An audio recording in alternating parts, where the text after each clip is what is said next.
back to the kitchen. Thank you so much. I really appreciate all of the new subscribers. This has been a wild ride, right? So in today's video, what I want to share with you is my favorite pie crust recipe, which is adapted from Melissa K. Norris's Made from Scratch cookbook, which I think is called Handmade. Both the Made from Scratch book and Handmade, highly recommend them. They're great. I really appreciate her unfussy approach to baking and cooking, and in general, just like life. I'm not a fussy person, but I just appreciate easy, quick, delicious stuff that can be stored in the freezer. So what I'm doing here, actually, this was a huge bake day. This was a couple weeks ago, and I'm just making I think like a quadruple batch of these pie crusts, and I'm going to roll them up in between sheets of parchment paper, and they're going to go in the freezer. And then they only take about 30 minutes to thaw out. So it's just so simple and so quick, and you'll never buy another pre-made pie crust at the grocery store again. So the recipe is really easy.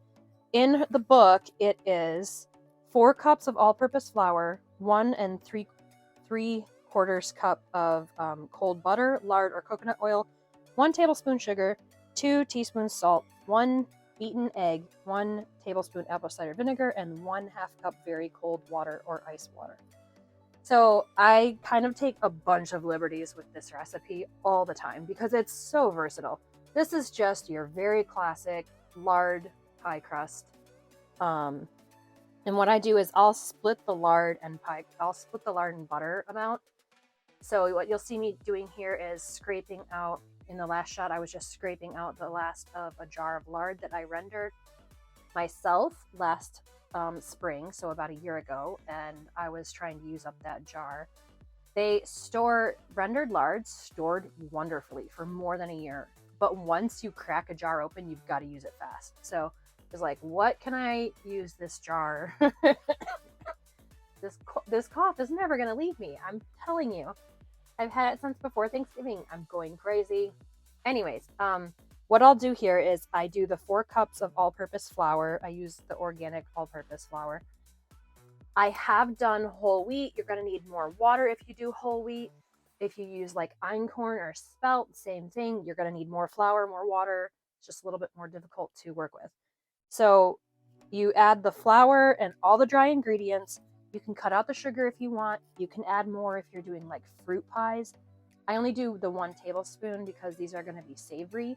Plus, I'm using lard that I rendered myself, which has a more savory flavor to it.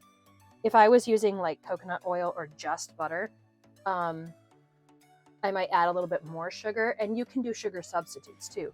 I've done this with erythritol. It works fine.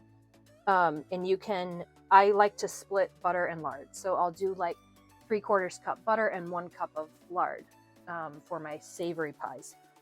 And usually I use this as a quiche pie crust, not as an actual pie crust, although I have done this for like ham pot pie leftovers. So you cut in. If you don't have a pastry cutter, you can use forks. It's just a lot more difficult to do that. Get yourself a pastry cutter on Amazon. They're really inexpensive. You can get them at Target or Walmart too, in the kitchen section.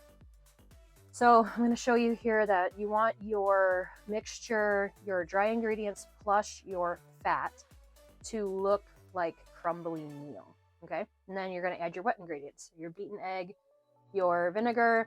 She says to use apple cider vinegar. I have used apple cider vinegar. It's fine. I just didn't have any, so I had white vinegar, and I put a little bit more than a tablespoon in. I tend to overwork my dough, and the vinegar helps make it a little bit more tender. So a little bit more vinegar doesn't hurt. And then you're just gonna mix it up until it all comes together. And like you can see, unfussy here, I'm getting pie crust dough all over the counter. It doesn't matter. That's what kitchens are for. It'll get cleaned up later. And you wanna just work this until it just comes together. But if you're working with really cold ingredients like I am, it's gonna be tough to get it all to come together. So that's why I add a little bit of extra vinegar. And then I just kind of plop it all into a bowl, and then squish it together, stick it in the fridge. I think in her book, she recommends that you chill it for 15 minutes. If you're in a southern climate like I am, chill it for way longer than that. You can chill it overnight if you want. I do for usually 30 minutes or an hour or more, depending on if I'm doing like a bake day like I was doing here. So this was probably in the fridge for a couple hours actually. Just squish it all in there and put it in the fridge. And I did multiple batches of this, so my fridge was full of it. And then when I come back, you'll see it's like cold, so it's difficult to work with. And you actually want it cold, because with all that fat in there, your body heat as you're working with it is going to warm that fat up, and it's just going to make it an absolute nightmare to roll out if you don't have it so cold. So like my tip here is kind of weigh them out, get them about equal, like 11 to 12 ounces per ball if you're using this particular recipe. But again, it's going to just depend on what type of flour you're using, what type of fat you're using, but just kind of eyeball it, get them equal, roll them into balls, squish them all up, put them back in the fridge. You want them cold, like I said. You do not, especially if you live in the South, you do not want these warming up on your counters because they will just smear instead of roll out. So once you get that done, just stick them in the fridge, come back 30 minutes later when they're good and chilled again. And already, like, just having that out on my counter for a couple of minutes, it was already starting to get sticky. So this recipe, I think you could add more flour, but then it wouldn't be very tender. It wouldn't be as tender. So more flour would stop the smearing, and it would stop it from warming up so fast. But I just prefer to work them in batches, even if I'm doing like a mega batch like I am here. So once they're chilled, I'm going to really, really, really generously flour the counter. I do not want these to stick. If they stick, they're just a nightmare to roll out. So generously flour. You're not going to be able to add too much flour rolling it out. It's fine. Squish it down. These are not going to be perfect circles. There's a lot of fat in this recipe, so it's going to be a little bit more crumbly, especially because you're working with a cold dough here. That's fine. They're homemade. You can fix the edges later when you go to make your pie or your quiche or your whatever. Doesn't matter. But you don't want to work this dough too much, because as you work it and you heat it up, it just becomes a nightmare to get off your counter. So you'll see me using a bench scraper here. If you don't have that, that's fine. You can use a spatula. If it's sticking, then that's a signal you need to put more flour down. And you can, listen, if it sticks so bad that you can't get it up off your counter, just roll it back up into a ball and stick it back in the fridge and start over. It's fine. This is homemade. It's unfussy, right? Doesn't need to be perfect. So there's two ways that I like to put these into parchment paper.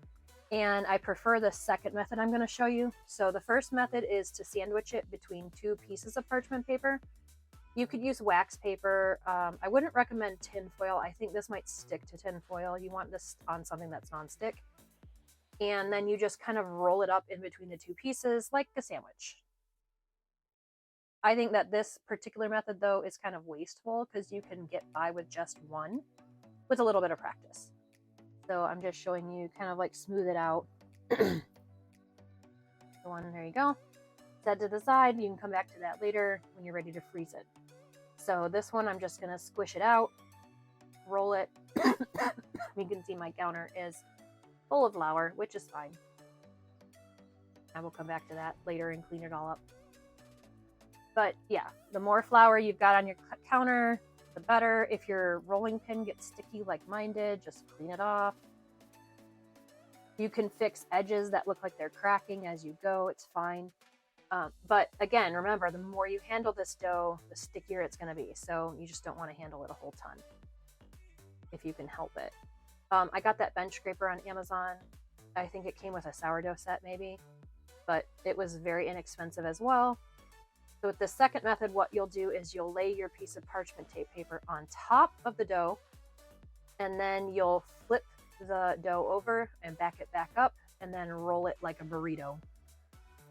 And then that only uses one piece of parchment paper, and then it's really, really easy to unroll it into a pie crust or into a pie pan later. So there is the end result. That is a bacon, spinach, and cheddar quiche for breakfast for the week. One of our favorites. Thank you guys so much for watching. Like and subscribe. Leave me a comment. Appreciate you. Love you. Bye.